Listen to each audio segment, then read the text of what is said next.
Okay, this is chapter 9, section 6. This is the quadratic formula and the discriminant. The quadratic formula is a way to solve any quadratic equation.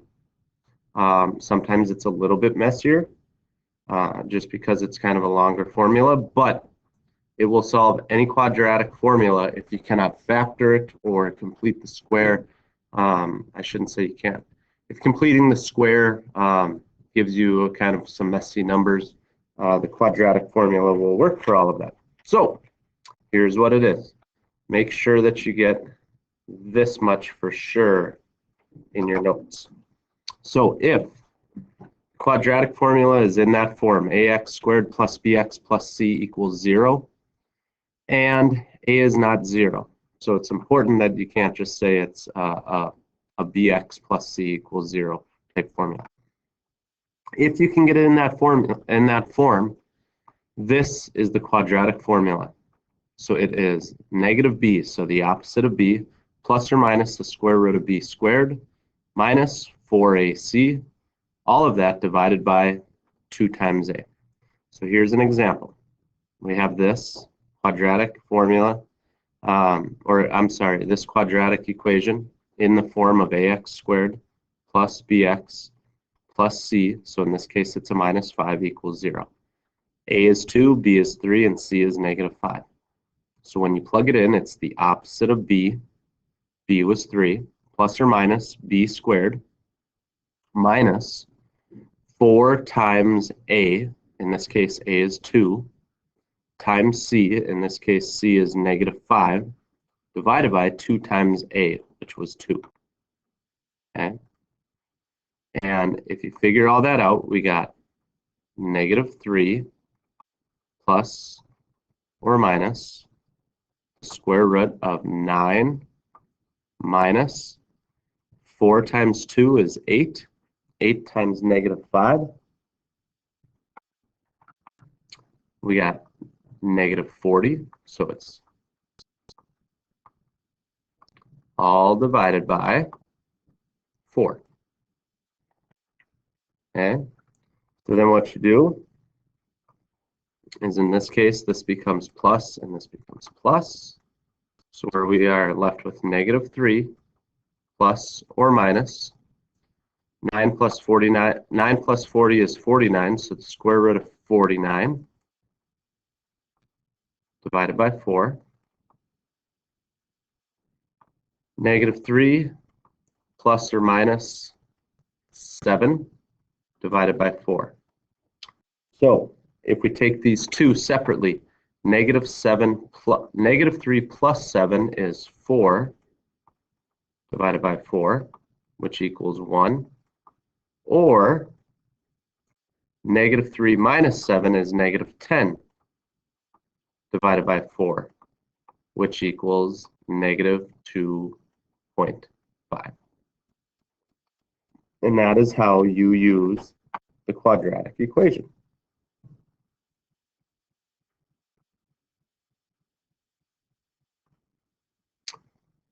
Okay.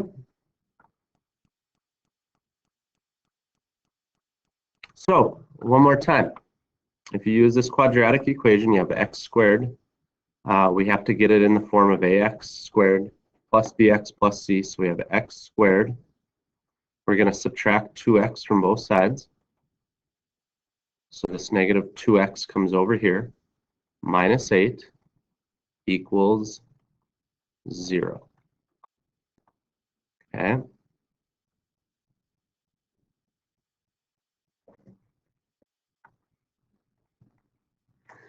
Because my little screen malfunction, I'm just going to do it this way now. Okay, so we are looking for the solutions for x squared minus 2x minus 8 equals 0. And we are going to use the quadratic function. Remember, quadratic function was this right here.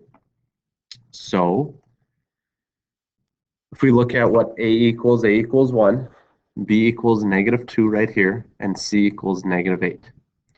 And if we plug those into our quadratic formula, b goes right here, negative 2, so it's the opposite of negative 2, plus or minus the square root of b, which is negative 2 squared, minus 4 times a times c, divided by 2 times a. When we do what's underneath the square root, which is called the radicand, we get 36. Square root of 36 is 6, so we have 2 plus or minus 6 divided by 2. So we have to split those up,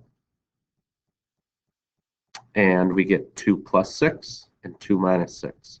2 plus 6 is 8. 8 divided by 2 is 4. 2 minus 6 is negative 4. Negative 4 divided by 2 is negative 2.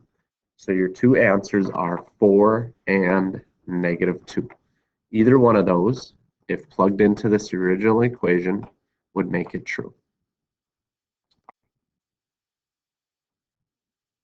All right.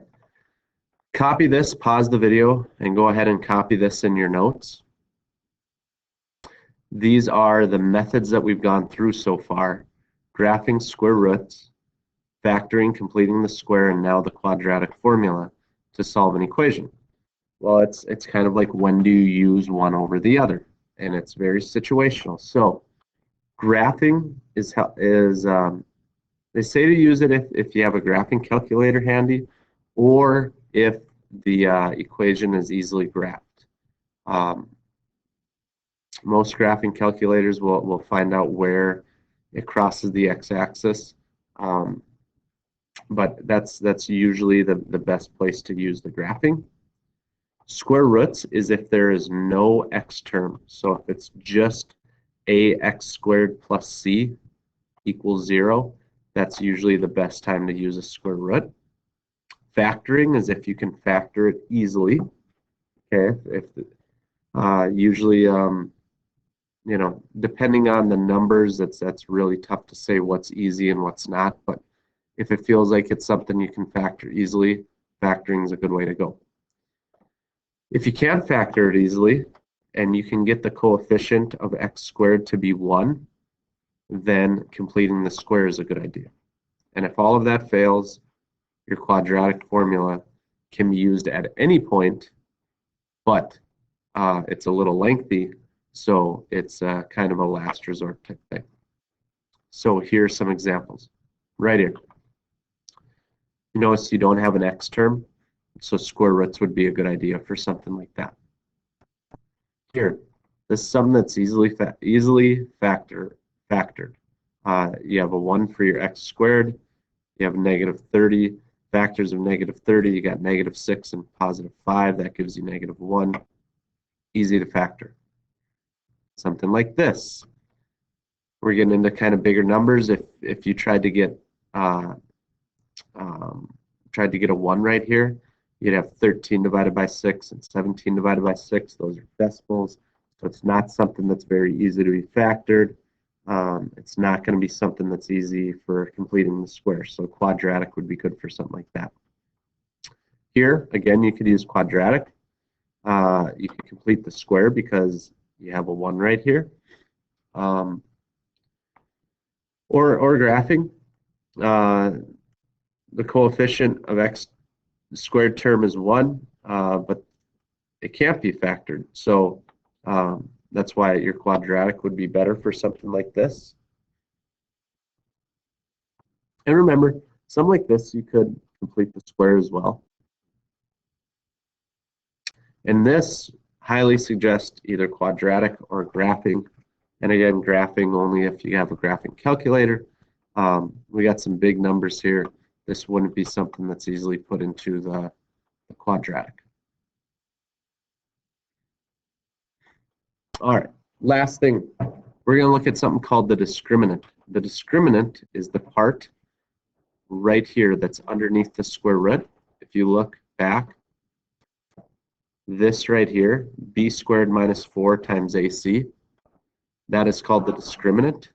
And if we take a closer look at the discriminant, we can figure out some things about it.